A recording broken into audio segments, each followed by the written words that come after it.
Hey, what is going on, ladies and gentlemen? Coming to you today live.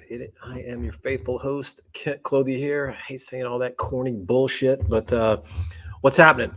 I am here today coming to you on Friday at about 11 o'clock. As you come on and join me, do me a favor and say hello. Let me know where you're coming in from, city, state. I'd love to shout you out. If you are coming in through one of our Facebook groups, make sure that you turn on the StreamYard ability to comment so that I can talk to you directly. Otherwise, I won't be able to see it.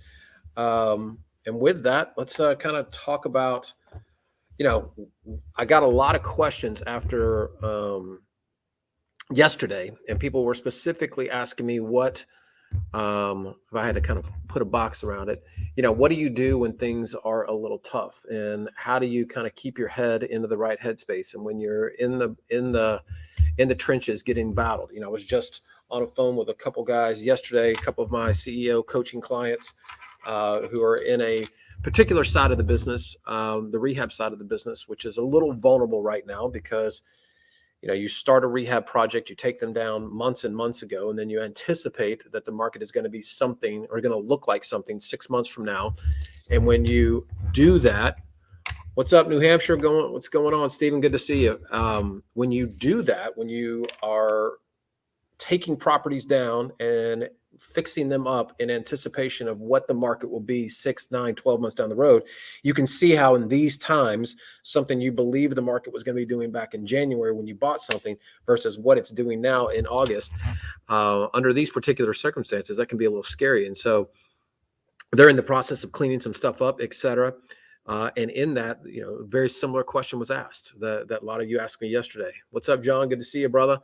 What do you do when you're kind of getting your teeth bashed in right now? You kind of, it feels a little hopeless. It feels a little overwhelming. It feels, you kind of having that oh shit moment, right? It might be finances are dwindling down. You don't know exactly how to get out of it. Well, a few things that you should be doing. One, you should be seeking the counsel of others that have been through those times, right? And I will tell you that one of the most profound things that you can keep you have survived 100% of your bad days. This too shall pass, right? You are never as good as you think you are, and it is never as bad or as dark as you think it is. You have to keep your wits about you. And if you have a problem in the business, which is you're not alone, right? First off, kind of compartmentalize it and realize that millions of businesses, right? Go look at the stock market, go look at crypto, go look at all these different places. There's a lot of people who believe they had a lot of shit figured out. And as the ground shifted under their feet, they're suddenly having to report earnings that are off or subscriber counts that are down. They're having to lay off people. So you're not alone. Right? This is not about you. This happens in business, right? This happens in economies. This is a cycle. It is a normal part of being in business. It is not always going to be cupcakes and rainbows and sunshine and butterflies. It's not always going to be that way.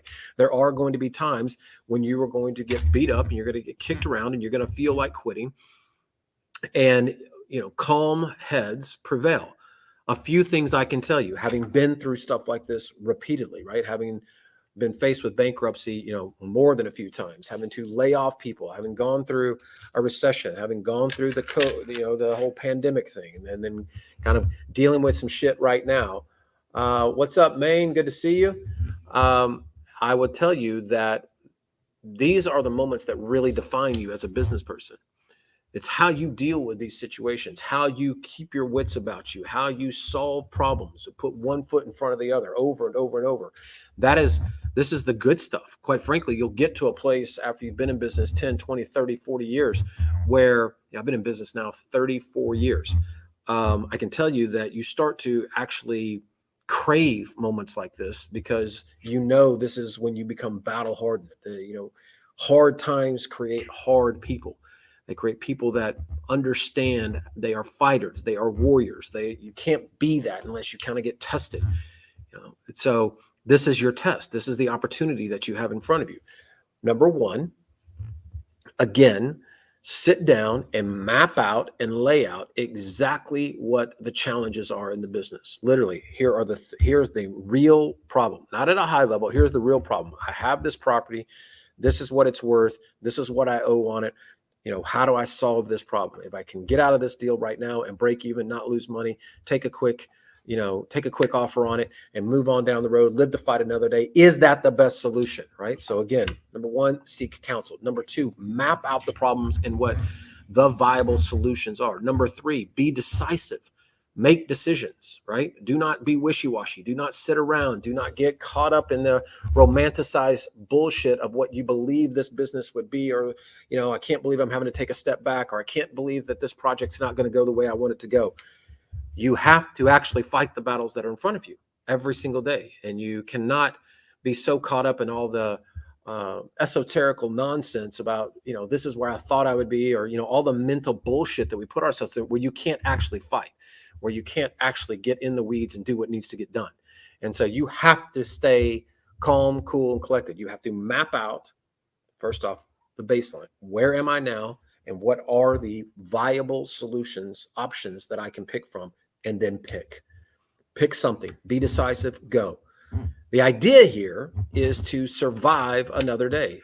The idea here is that if you're going to take a loss, take your first loss. Do not sit around and get chopped, death by 1,000 cuts all the way down, and where you end up losing even more. And you cannot build and you cannot grow if you are having to deal with all of this bullshit.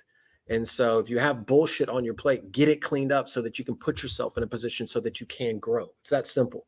You cannot be, a business can't be crumbling down and building at the same time. If something's crumbling down, we have to address that.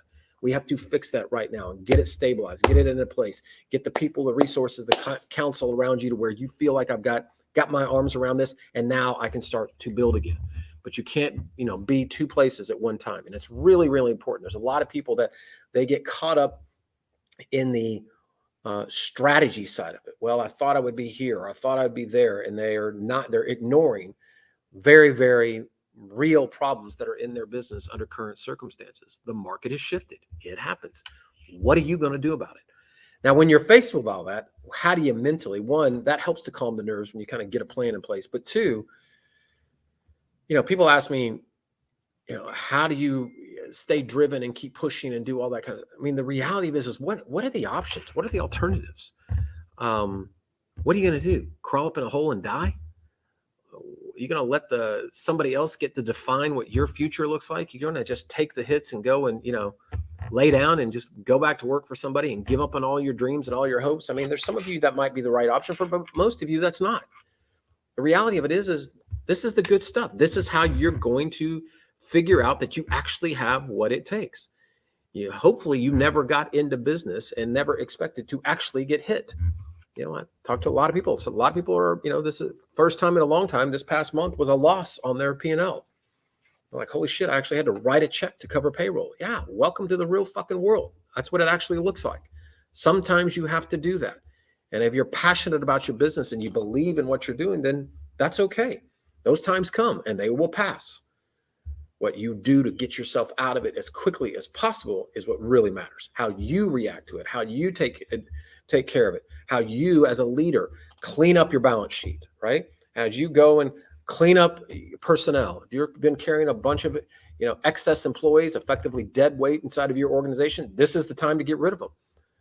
Get it cleaned up.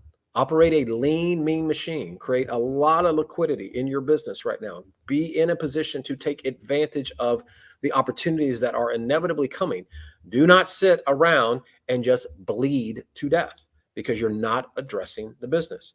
Put your business in a situation where it can be healthy, where it is well capitalized, and it has a machine that can still operate and create cash flow consistently and predictably. If you're in real estate, that is, a lot of times that would be wholesaling. That is very active cash income, right? Not a lot of risk associated with it. If you are going and selling properties right now, and you got something you're trying to figure out, oh shit, my properties are selling. Figure out quickly how to go sell those properties with seller financing, creative financing in place. Position yourself differently than your competition. All your competition is throwing shit up in the MLS, and now they're praying, hoping. Hope, and hope is not a strategy. They're praying to God that somebody just kind of stumbles across their property. They had no competition before. Everything was moving quickly. Now stuff is sitting. So what are you going to do to sell the property? Offer creative financing, bake into the deal different rebates that you can give back to your sellers, a closing rebate, offer to pay the buyer's commission, a heftier commission for selling your property, putting your property in front of more buyers. Be creative, solve the real problems right here. Do not sit around and just kind of, again, hope and pray that something turns out and turns up and it all works out. That is not the solution here. The solution here is to be aggressive, to take massive action, to take decisive action, and act like your kids are watching you, which is the last thing I would share with you today. One of the things that I always think about, if my kids were in this situation and they were sitting right in this room right now, watching me and taking notes on how you deal with hard situations, what would I want them to see? What would I want them to model? Be that guy, be that girl. It's that simple. There is plenty of opportunity in this market, ladies and gentlemen. It is not all falling down. I can assure you, there are people, including myself, that are, still crushing it in this market and will be crushing it. We are well positioned. Be one of those people. Do not sit on the sidelines playing, half-ass, hoping that this all solves itself. We're pulling back and not spending any money on marketing. You should clean up your balance sheet, clean up your books, and start pushing in more on marketing and go where your competition won't. Your competitors are going to quit. I told you this yesterday. You can count on your competition's mediocrity, and mediocrity is the enemy of greatness. Be great. Do what it takes to be great. With that, if there's anything I can help you guys with, do not be bashful. Every day at 11 o'clock Pacific, I'm here. I'm here to answer any and all of your questions. That was the big overarching topic over the last 2 days. People just loading up my direct messages, asking me, how do you deal with tough times? That's how I deal with it. I just constantly repeat to myself, this is where my competition will quit. This is where they'll give up. When they're getting a little beat up and they're a little frustrated and they're looking at some losses on the books, they will give up. They will give in. They'll go file BK. They'll do all these things to just get out of the game. They'll try to stop the pain. I want to embrace the pain, solve the problem, and fill the void that my competitors will inevitably leave. I want to be better than anybody else. And you can't be better without fighting battles, period. So go for it, man. Go hard. Do not back up. Do not give in, and do whatever it takes to win. Hope that helps. I'll see you guys on Monday. Oh, by the way, if you have not gotten signed up for Scale and Escape, make sure you do that. Go to scaleandescape.com. We are down to the last few tickets that are now available to sell, or for if you want to be there in person. We have plenty of virtual tickets, but if you want to be there in person, clock is ticking. Scaleandescape.com. Peace.